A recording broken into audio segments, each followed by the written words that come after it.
Welcome back, listeners, to another episode of Susan Lopresti Wellness, Mind, Body, and Soul.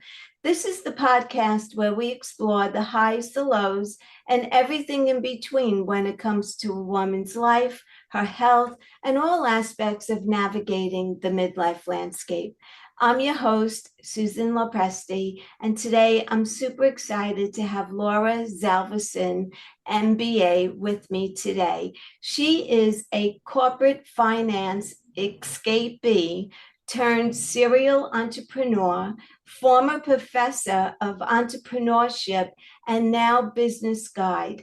She helps GenXers who are laid off, pissed off, pushed out, or burnt out capitalize on their expertise and their experience to build a business as a coach, consultant, or independent expert. She draws on 25 plus years of experience to deliver client getting and business building strategies that are both proven and practical. Her video podcast, The GenXpert Show, and her signature business breakthrough program are designed to be easy to follow roadmaps to financial stability, flexibility, and freedom so her clients never, ever have to be out there looking for a job again. So, without further ado, Laura, welcome to my podcast. You're a woman after my own heart. I am so happy to be here today, Susan. Thank you so much for having me. I am super excited. So let's begin. And the reason why I say that you're a woman after my own heart is because I was in corporate America for 27 years and I was 61 years old and I had this 5-year plan of retiring at 65 and I had everything planned out for me. And at 61, they decided they no longer needed me. And so I was in the boat that you described, where I was pushed out and also pissed off. But it ended up to be the biggest blessing that I could have ever asked for. So I wanted to start by letting you know that. And that's why you are a woman after my own heart. And I would love for you to tell my audience your personal experience, what happened, and why you started this business. Well, Susan, I left corporate to be an entrepreneur a long time ago. And I co-founded a software company, and then I had a brand strategy agency. And so I've been out on my own for a lot of years. But after teaching entrepreneurship, I ended up following my husband out to the West Coast. He got an offer out here. And I joined another startup out here. And when that one was done, I said, the startup thing is a lot. And I think I'd like to go back to corporate. And so I went back into corporate and in a corporate innovation capacity, where they kind of let try to start companies inside a big company. Mhm. And normally those programs last about 3 years. And I came in and worked there for 2 years. And the guy who was running the program got moved to another department, and I found myself laid off.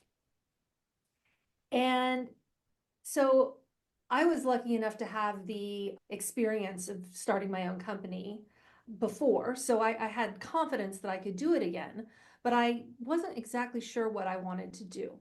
And this was right about the time of the pandemic.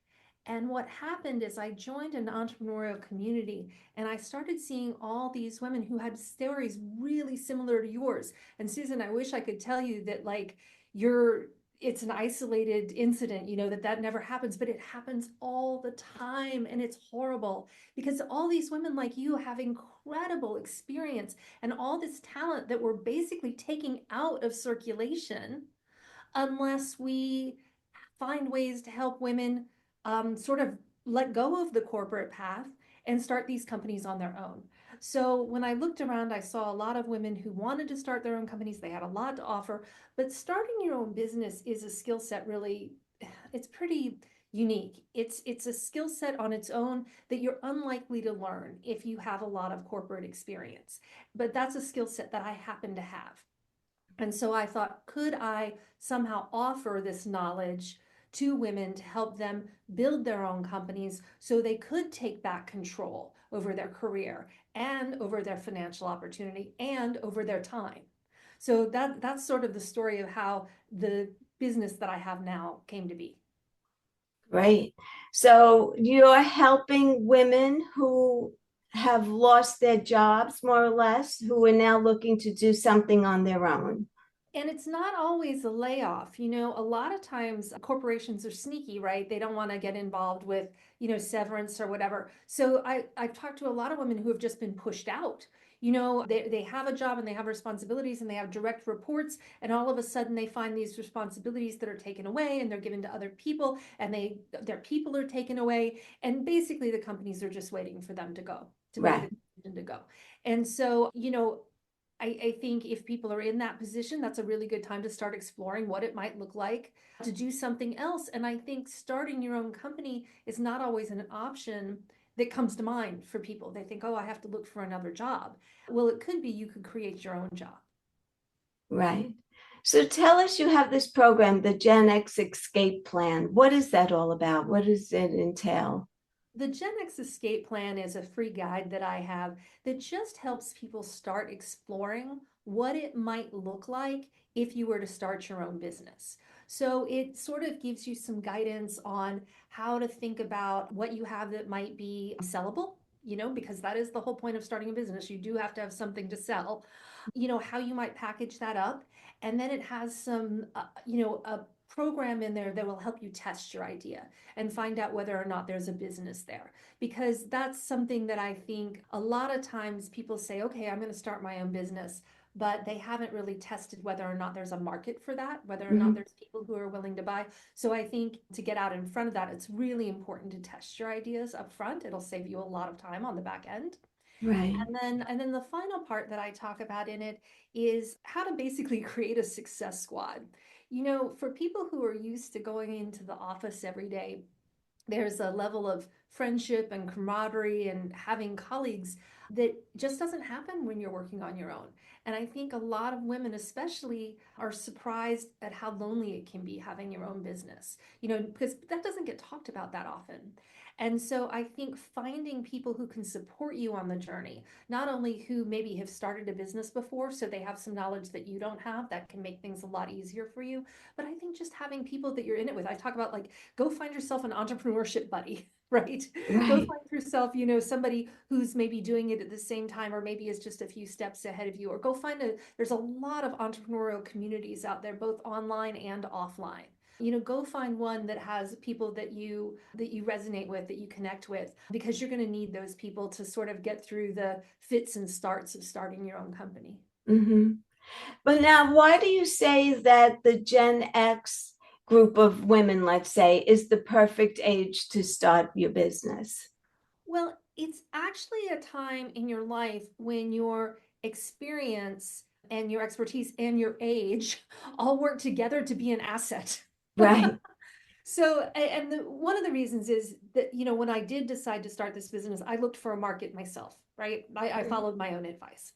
And if I looked at the trends and sort of what was happening, this group of women who are 45 and up are really the ones who are being impacted by exactly what we were talking about, this ageism that comes into the workplace. And, you're either on the top of the list to get laid off, or people start moving around and you get pushed aside. Or, for some women, it's just that what they're doing kind of loses meaning. Sort of when you get to that 45, 50 age, you start to reevaluate, what am I doing all day long? A lot of times we're so busy before we get to about 45, with kids or with other things, that we just don't sort of take time for ourselves to ask, how do I feel about this work that I'm doing? And am I doing something that's important to me and that's fulfilling for me?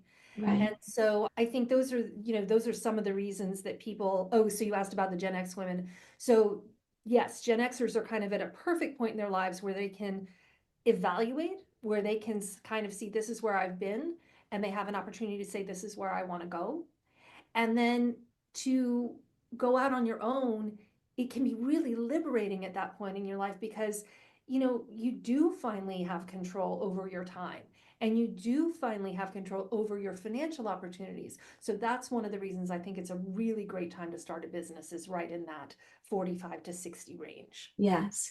I also saw it personally in corporate America where a woman, I want to say older than 45, like let's say 50 and up. Those women, they've been in corporate America for many years, so their salary is up there, right?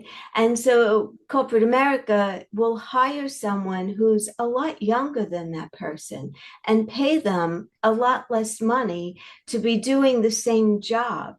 Oh, And yeah, 100%. I mean, that is one of the main reasons that we end up on the top of that layoff list, is we're expensive. yes, So the companies don't usually come to the managers and say, I need you to get rid of 5 people. What they say is, I need you to get rid of this much money.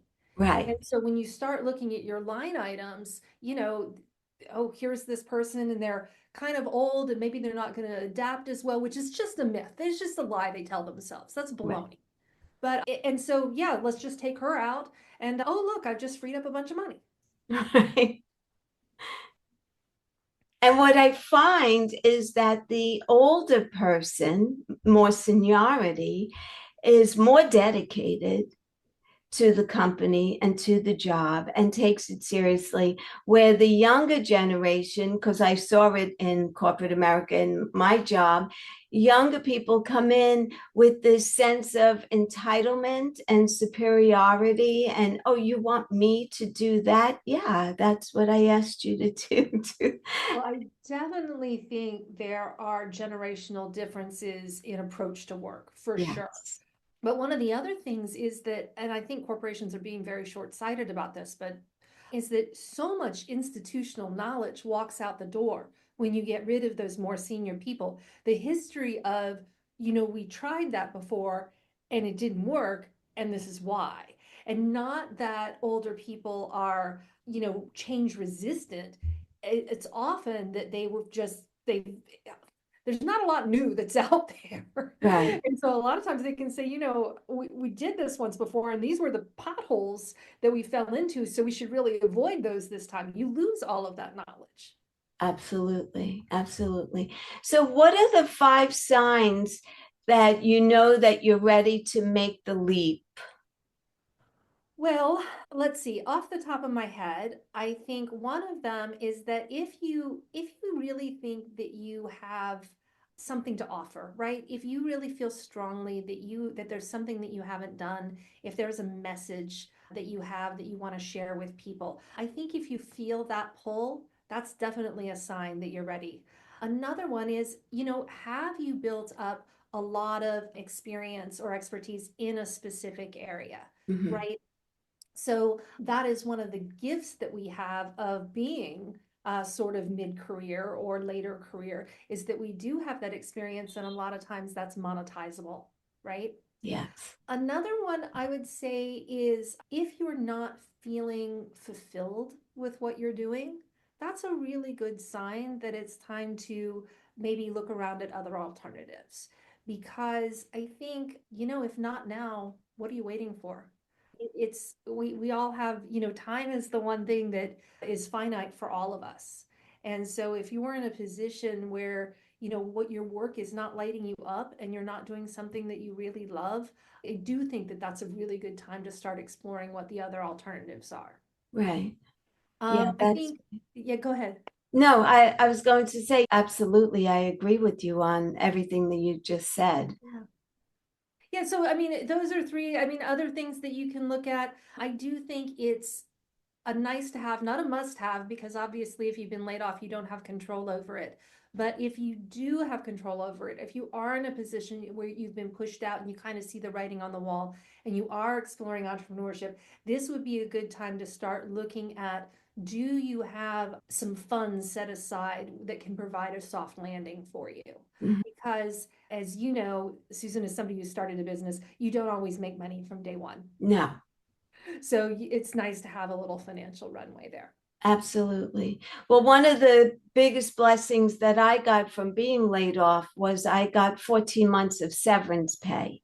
And that really helped me to start working on my business and not feeling pressured that, I needed to make a living right away. So I had 14 months to really get myself situated and just take it from there. But not everyone is that lucky. It's true. But I do think that, that's a message that we need to put out there, is that when you start your own business, it does take a while to start generating sometimes any money. And that in the beginning, it's very normal for your revenue to be up and down and up and down and up and down. Yeah. And so kind of going into that with your eyes open can be really useful when you're planning to make a move like that and start your own business. Right. The other thing I feel is that a lot of people who want to start a business and are probably very qualified for what it is that they want to do, but they're unsure of themselves. And they're saying to themselves, but what if I'm not qualified? How could I possibly be an expert? What do you tell someone who comes to you and is looking for coaching, but they're not confident in their own abilities, even though they were doing a job, let's say for many years, but now they're out on their own? How do you handle that with a client? Well, entrepreneurship is a whole new world, and it can be scary. But I think that the same things that, imposter syndrome is a term that's used a lot. Yes. And I think it's real. And I think it's real, especially for women and especially sort of when you're trying to do something that you've never done before. It's really just your brain putting up roadblocks in front of you because your brain's trying to keep you safe, right? Mm-hmm. That core part of your brain is saying, this is scary. We haven't done this before. So I'm going to throw up a whole lot of roadblocks that aren't necessarily true to try to get you to keep you safe. And I think some of that is because of the way we define failure. People are so afraid that something's not going to work. And so that's the reason I think for a lot of the uncertainty or the not feeling like we're ready or not feeling like we're good enough. And I promise you that if you have 25 years of experience doing something, you are ready and you are good enough. And so I think the ways around this are, first of all, you have to get introspective and you have to ask yourself, is this really true? Is the stuff that my mind is putting up in front of me, all these roadblocks, are these really true? Or maybe I'm just constructing this as kind of a protective barrier. And then I think the second thing, and this is the advice I give people that I think is actionable, is what is an experiment that you can do, a small experiment, Mm-hmm. see if it will work. So you don't necessarily always have to, leap off the tallest diving board, Right. right? We can maybe start in the kiddie pool. Is there a way to put your toes in the water where we could learn something? Because I think that learning is like the most important, like measurable element when you're just starting out. It's not success or failure. It's not did this work or did this not work. It's what did I learn? Because entrepreneurship is really a series of experiments. Yeah. And you kind of have to approach it a little bit like a scientist and say, I'm going to set up an experiment. I'm going to put this thing out there, and people are either going to say yes or no. And so then I'm going to say, okay, well, they didn't like this, but they did like this. So I'm going to do the thing they liked a little bit more and a little bit more and a little bit more. And that's why I say that like the measure of whether or not you're moving forward is actually in the very beginning all about how much are you learning. Right. So you have this three-step roadmap to creating your coaching or your consulting business. And it's find your focus, test your idea, and talk to people who you want to be your client. So can you elaborate on that a little bit? Yeah, absolutely. So finding your focus is all about deciding what problem you solve, who you solve it for, and why is it important to them to solve the problem. So a lot of times I think when we start a business, people just say, "Oh, I'm a consultant now. I'm a coach now, and I'll take any client." And well, yeah, I mean, because that's very logical, right? If I spread a wide enough net, if I cast a wide enough net, I'm going to catch some fish. And The thing is that there's so much noise out there today. It's really hard to get heard if you're Yeah. trying to market to everybody. So then the next thing people do is they say, well, I want to pick a group of people. And I'm like, that's great. If you have a group of people you want to help, or a kind of company you want to help, great. The next question you have to ask is, but what problem do you solve? Because people buy things to solve problems. Hmm. So what I see is a lot of women trying to start businesses around something that's not really a problem. And the thing is that if it's not really a problem, people generally won't pay to get it solved. So the problem has to be more like poison ivy, right? Yeah. Whoever you want to buy your thing from you has to be so itchy that they're Yes. willing to give you their credit card to make the itching stop.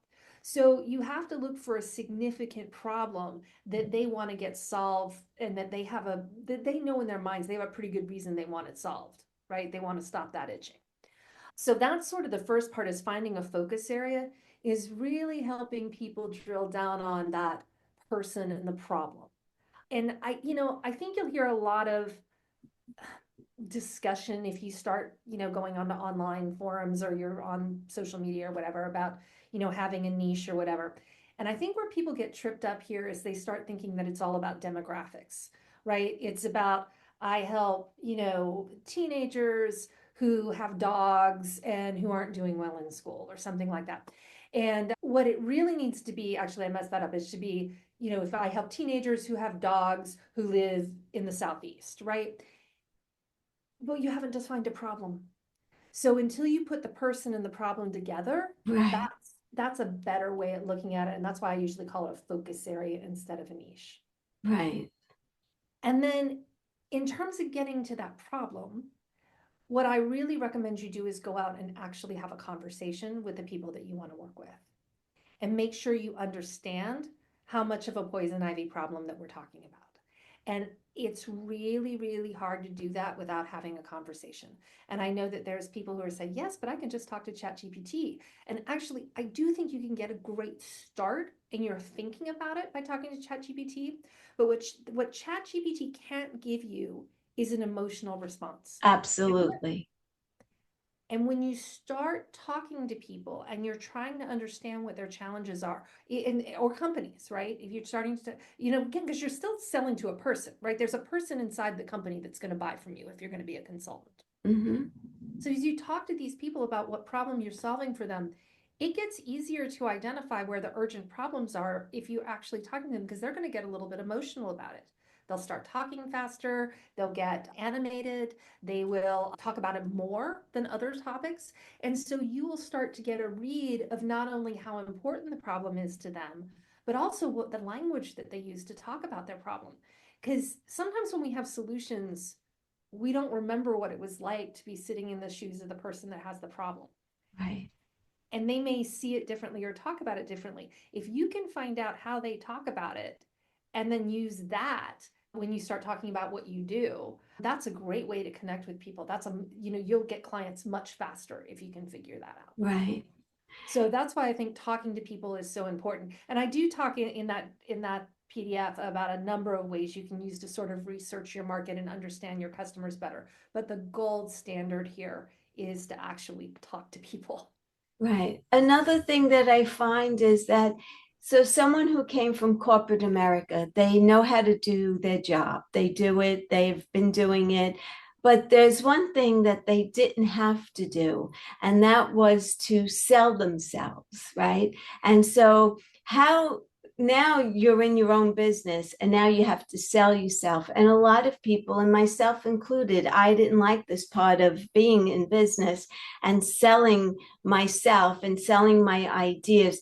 How can you go about making selling less uncomfortable for you, or also not sounding so, like you're just pushing a product or a service? Like, how could you do that more authentically where you feel more comfortable?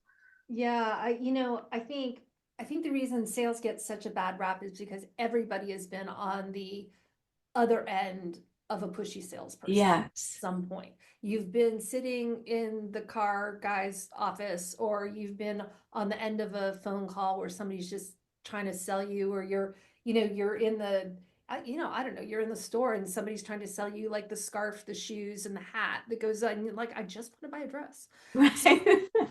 So I think we've all been there. And I tell you, my approach to this is to use a thought leadership approach to position yourself as an expert. Because when you're an expert, you don't necessarily have to sell to people because people want to hire you. Right? I use the example of a plumber all the time. That if I've got a big leak in my kitchen, when I call the plumber, I don't necessarily quiz him on like everything that, I need to know about the plumber. I don't wait. I don't like go back and talk to people about it. I just hire the plumber because he's an expert and I know he can solve my problem of the Mhm. water that's gushing on the floor. Right. So, what I say to people who are in business for themselves, think about your focus area and think about how you solve that problem. Remember, we started by talking about problems. Everybody, and this is another great reason why people who are sort of midlife are this is such a good time to start a business because you actually have an approach for solving problems. You've done it enough that you can say, yeah, actually when I help people do this, the first thing we usually do is this, and the second thing we usually do is this, and the third thing we usually do is this. And that actually makes you an expert Yes. because it is a unique approach for solving a problem. And so what you can do, and by the way, I think a lot of people will say, oh no, every situation is different. I do it differently every time. I promise you, you have a process. You have an approach. If you've been doing it for 20, 25 years, you actually have an approach. Maybe you just haven't articulated it yet. Hmm. But that's one of the things I help women with when they work with me is how do we articulate that process? How do we put a name to it? And then how do we talk about it in our content? So blogs, podcasts, newsletters, right? Yes. Because when you talk about your unique approach to solving problems, that actually gives you a lot of credibility and helps position you as an expert. And so, if people are coming to you for your expertise, it's not so much like selling. They're already ready to hire you because they recognize that you're knowledgeable and that you're credible and you already have that know, like, trust. Right. Great advice. Great advice. And so they're actually not selling, they're helping, and they need to look at it from that perspective. Absolutely. Yeah. So how do you intentionally design a business around real life needs? What does that look like? Well, I think a lot of times if you are starting your own business, you have a real opportunity to define success for yourself. And that means, and again, if you're out there on social media, there is a lot of noise about Yes. needing to build $1 million business, needing to, do all of these grand things. And the thing is, maybe you want to build $1 million business, and that is fantastic, but you don't have to. You can build whatever level business that you want because honestly, when you start looking at building businesses that do $1 million plus in revenue, what we're really talking about is hiring people and managing a team. And that fundamentally changes the reality of your business. So you need to think about whether or not that's something you want to do. And honestly, the minute you have employees, the stress level around your business like 10x's. Hmm. So you can intentionally design a business that gets you to your enough number. And when I talk about an enough number, it's actually not my concept. There's other people who talk about it. But an enough number is sort of the amount of money that it would take for you to feel like being in business yourself was totally worth it for you. And I think most people kind of in their gut know what that number is. And it's whether, it's certain amount that you want to contribute to your household, or maybe there's an objective you have, like you're just trying to pay tuition for your kids, Hmm. or maybe it's you want to go on a certain kind of vacation every year and you want to fly business class, right? It's going to be different for everybody, but I think most people kind of do have a gut feeling for what that enough number is. So that's the first thing we need to do in terms of defining success. And again, don't listen to other people when they tell you that you don't really have a business unless you're making some arbitrary number. You get to Hmm. decide that number. The second thing you get to decide is how much time do you want to work or do you have to work, right? Because a lot of us have caregiving responsibilities, either on the kid end or on the parent end, right? And so a lot of us Yeah. don't have 40 hours a week to work, right? And don't want to. One of Right. I the was best going to say things that. about starting your own business is this control over your time. So Yes. think about what that means intentionally. You are no longer locked into a 9 to 5, 5 day a week kind of thing. Right. So if you want to I work 4 days a week. Right. If you want to work 3 days a week, great. Then let's design a business that lets you do that and get to that success number we were talking about.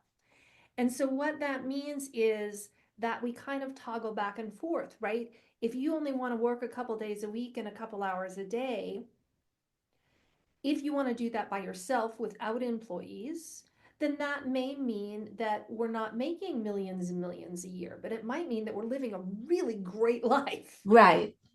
Right. And if you do want to make, you do want to design a business that gets you to $1 million a year, then let's look at the kinds of things that you would need to sell and what you would need to charge for those to get to a number that looks like that and how many employees that might I take. was just going to say that would involve more employees, Almost which makes always. it, yeah, now you're complicating things a little bit, right? It really does. In terms of that time and that freedom, Yeah. employees will absolutely change the math on that.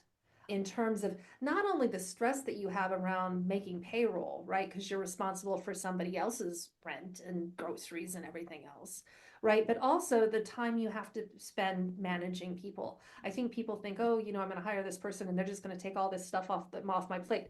Yes, and then they put a whole new set of things on your plate. Yes. So I think that, employees are something not to be taken lightly. There's something to think about and again, do very intentionally in your business because you're trying to, get to a certain objective. Hmm.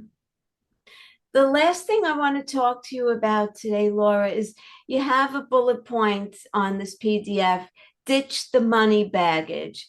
And so it's saying exploring some of the whys behind why women charge less than their worth.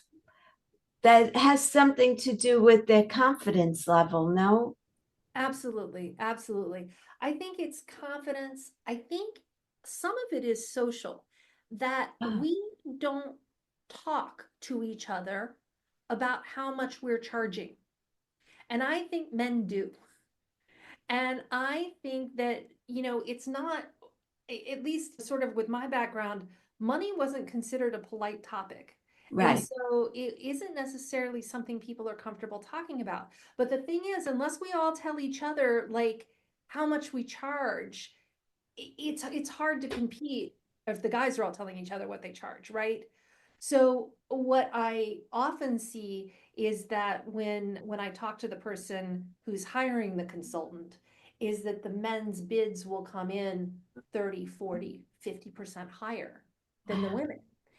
But the thing is that having the lowest bid doesn't always get you hired because sometimes people are like, well, if they're not charging that much, then how good can they really be? So right, pricing has a lot of psychology around it, not only in terms of your own baggage, how much do you charge, but also on people's perception of your business based on how much you charge.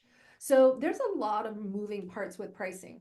Where I say to start is start with that enough number we were talking about and think about how many clients or packages or proposals that you can actually support in a year.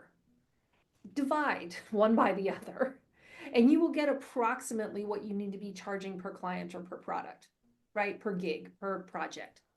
And see if that number feels good to you. See if that makes sense to you. Because a lot of times people don't close what I call the revenue gap, right?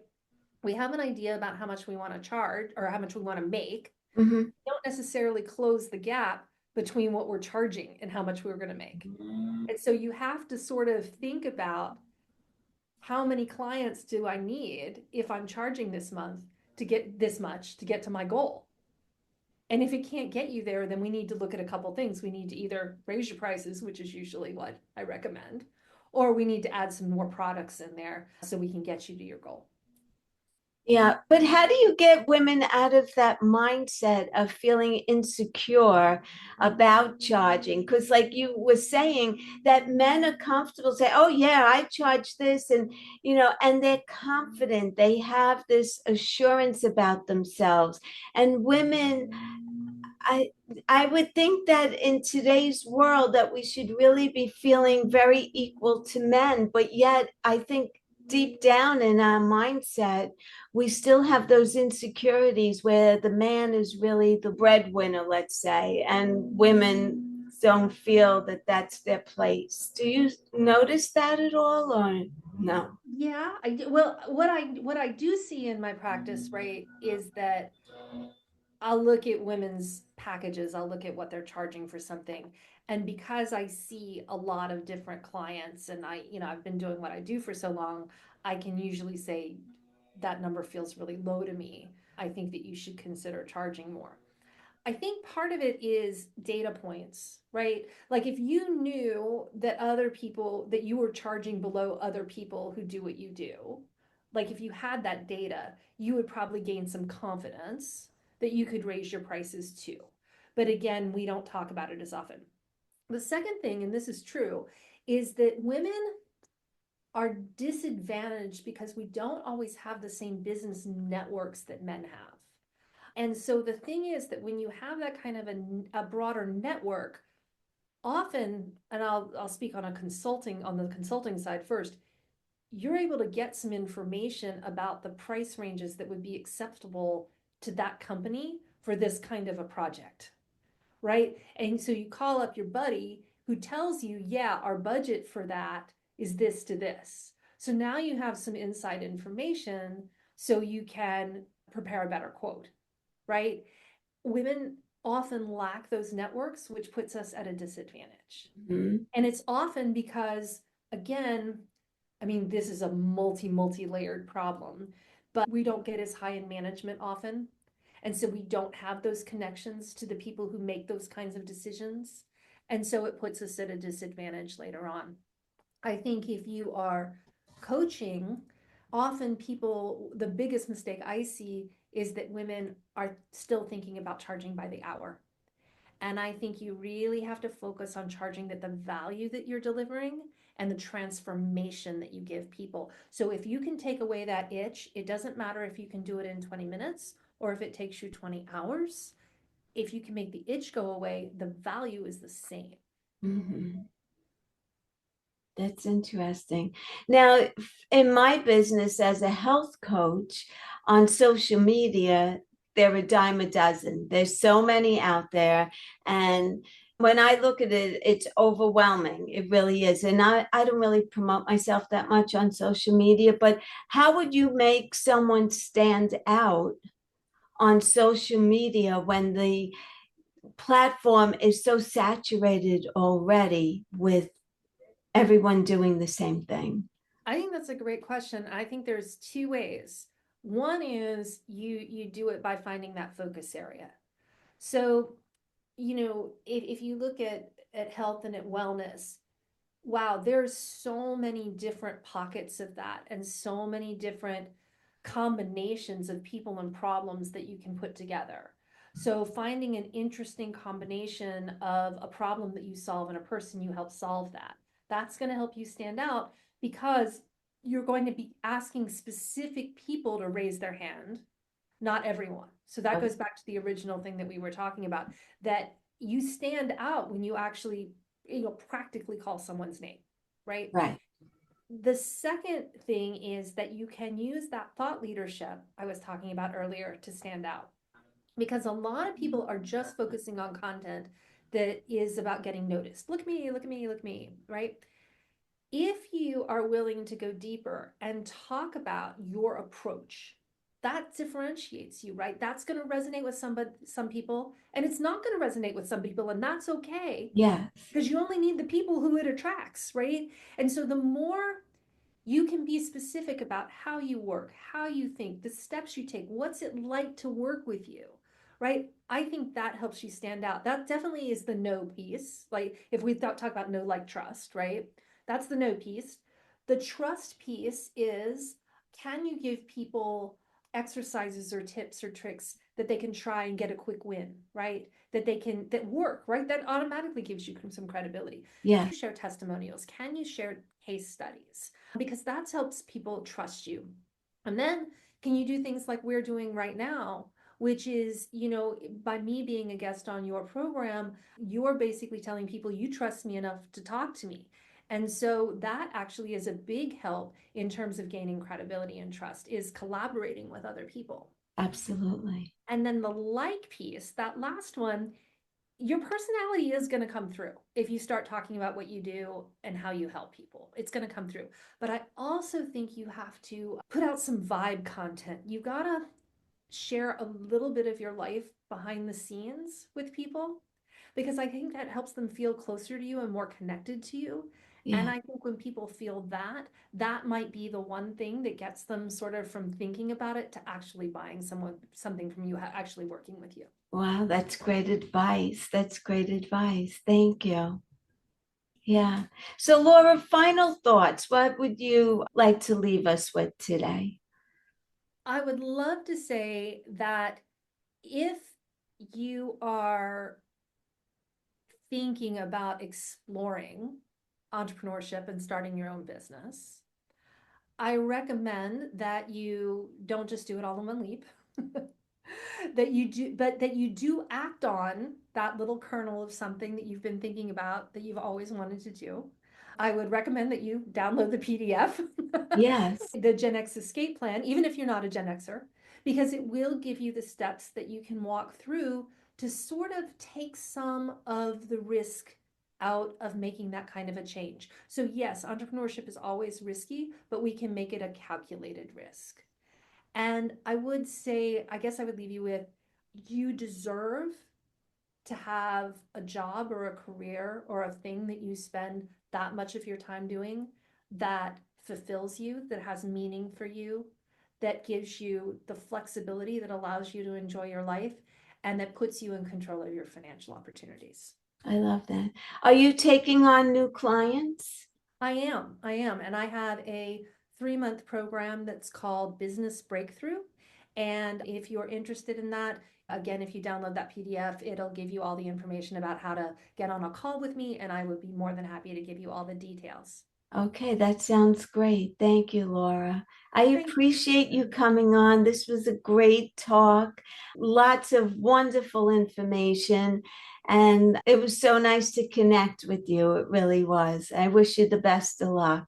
Thank you. You too. This has been really great conversation. I've really Come enjoyed on it. again, please. I'd love to. Yes, thank you. Okay, have a great day.